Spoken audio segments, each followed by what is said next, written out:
Hello, dear students. Welcome to session number 11 Working Capital Management, elective paper of Financial Management, 5th semester BBA. Recap. In the previous session, we discussed about assessment of working capital requirements.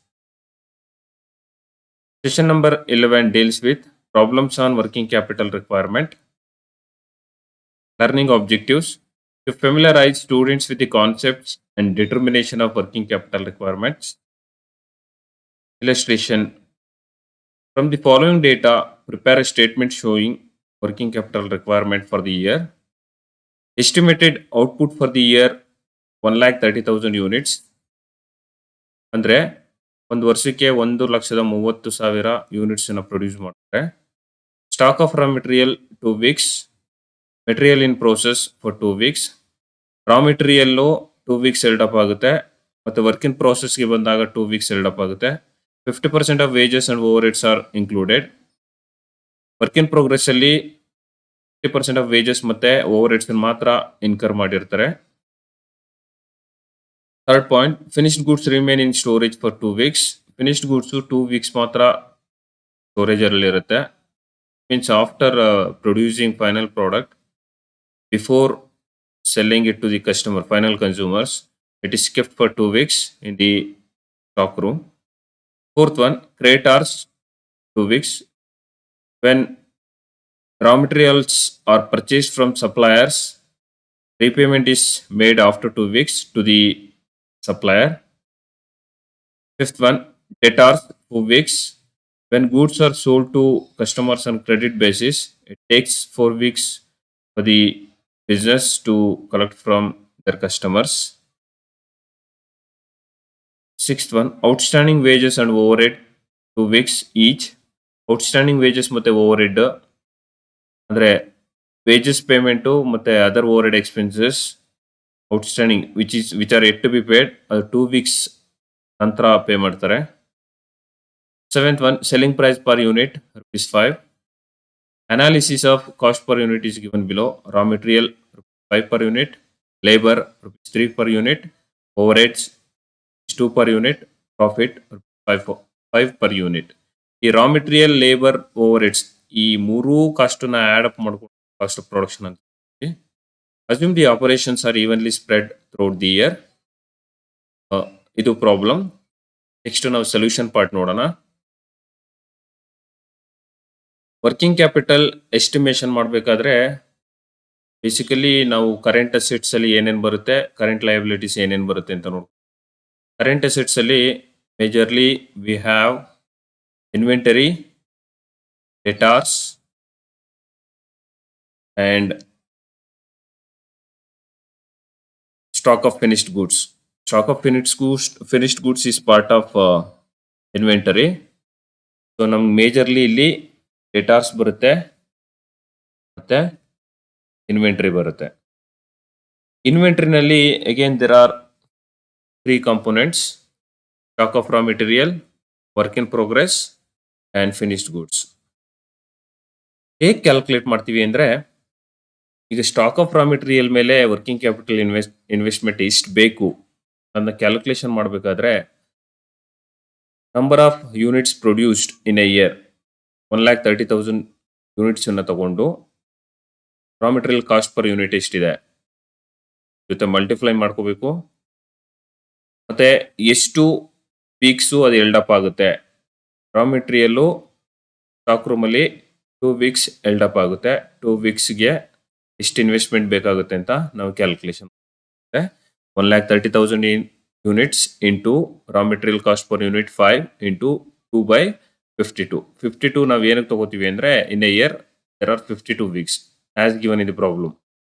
ಇದನ್ನು multiply ಮಾಡಿದ್ರೆ ನಮಗೆ 25,000 rupees ಬರುತ್ತೆ. ಅದನ್ನು outer ಕಾಲಮಲ್ಲಿ ಹಾಕೊಳ್ಳಿ. Work in progress ಅಲ್ಲಿ problem ಅಲ್ಲಿ specific ಆಗಿ ಹೇಳಿದ್ದಾರೆ ಡೈರೆಕ್ಟ್ ಲೇಬರು 50% ಮಾತ್ರ ಇನ್ಕರ್ ಮಾಡ್ತಾರೆ ಅಂತ, ಜೊತೆಗೆ ಓವರ್ ಹೆಡ್ ಕೂಡ 50% ಮಾತ್ರ ಇನ್ಕರ್ ಮಾಡ್ತಾರೆ ಅಂತ ಹೇಳ್ತಾರೆ. Overheads expenses. Raw material 100% ತಗೋಬಿಡಿ. 1,30,000 raw material cost ₹5. 2 weeks held up ಆಗುತ್ತೆ 25,000. ಅದನ್ನ ಇನ್ನರ್ ಕಾಲಮ್ ಅಲ್ಲಿ ತಗೊಳ್ಳಿ. ಡೈರೆಕ್ಟ್ ಲೇಬರ್ ಎಕ್ಸ್ಪೆನ್ಸಸ್ 50% ಕಂಪ್ಲೀಷನ್ ಅಂದ್ರೆ work in progress 50% half of the work is completed ಅಂತ ಇರೋದ್ರಿಂದ ನಾವು ಡೈರೆಕ್ಟ್ ಲೇಬರ್ನ 50% ಆಗುತ್ತೆ.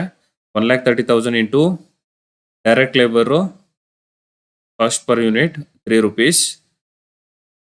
ಇಲ್ಲಿ 2/52 ಅಂತ ತಗೋತೀವಿ ಯಾಕಂದ್ರೆ ವರ್ಕ್ ಇನ್ ಪ್ರೋಗ್ರೆಸ್ ಕೂಡ 2 ವೀಕ್ಸ್ ಎಲ್ಡ್ ಅಪ್ ಆಗುತ್ತೆ.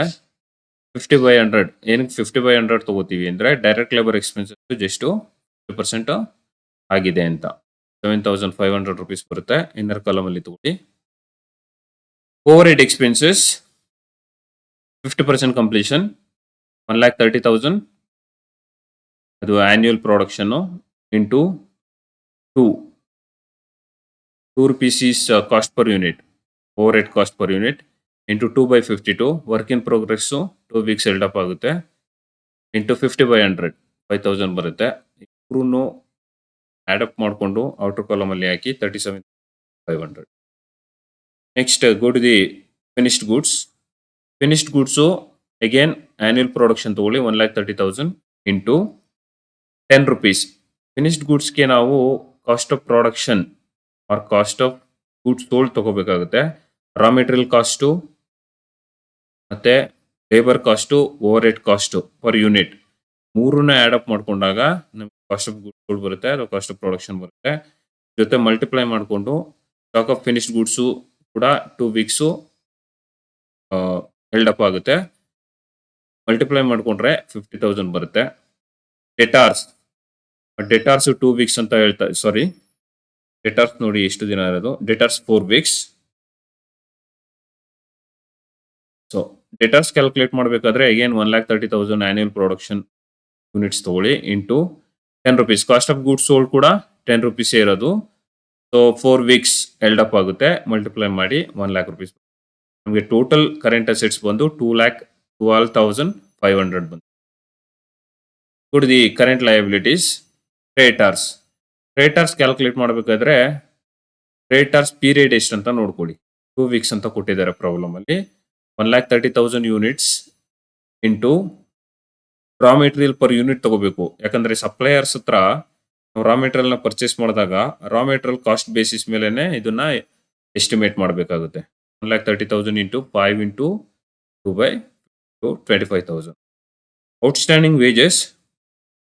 ಸೊ ಔಟ್ಸ್ಟ್ಯಾಂಡಿಂಗ್ ವೇಜಸ್ಗೆ ಲೇಬರ್ ಕಾಸ್ಟ್ ತಗೊಳ್ಳಿ 1,30,000 ಇಂಟು 3 ಇಂಟು 2/52 15,000 ಬರುತ್ತೆ.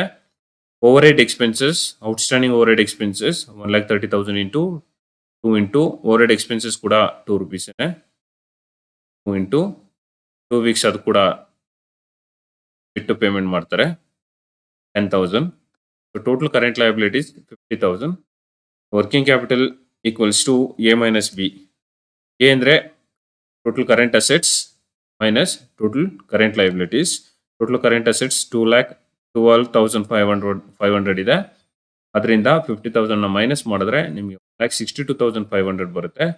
Is working capital requirement. Thank you very much.